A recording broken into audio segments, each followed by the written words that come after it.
A few years ago, film student Jawad Rasul went on a whitewater rafting trip with the Muslim student group from his school, the City College of New York.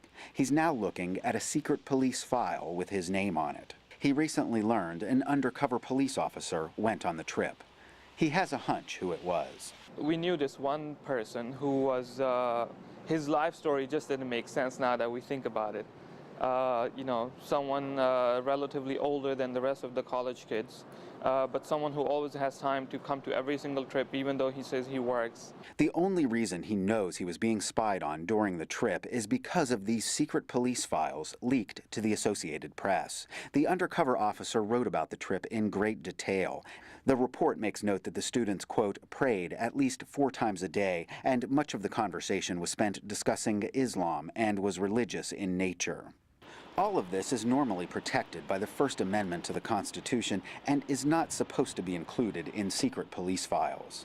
Which is really heartbreaking. We're trying to be good American citizens. We're trying to, pay our taxes, work here, buy things that are American-made so we could help the economy. But then there's another group that thinks that we are foreigners and trying to destroy this country.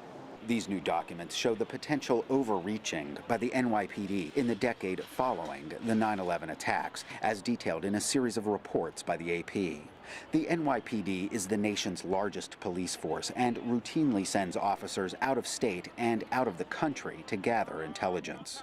These newly acquired documents show how the NYPD has surveilled Muslim student groups at Ivy League colleges like Yale and the University of Pennsylvania, and other schools like the State University of New York at Buffalo. NYPD Commissioner Ray Kelly says the department only follows legitimate leads about suspected criminal activity. We believe we're doing what we have to do pursuant to the law to protect this city, a city that's been attacked successfully twice and had 14 plots against it in the last 2 decades.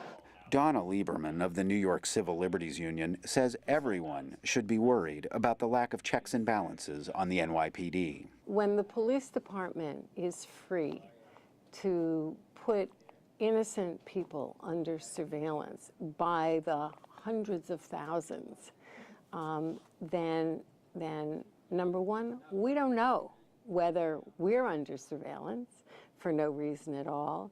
And number two, who's to say that we're not next? In a statement, the City College of New York said, quote, absent specific evidence linking a member of the City College community to criminal activity, we do not condone this type of investigation.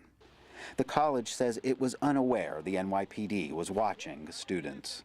Ted Shaffrey, Associated Press, New York.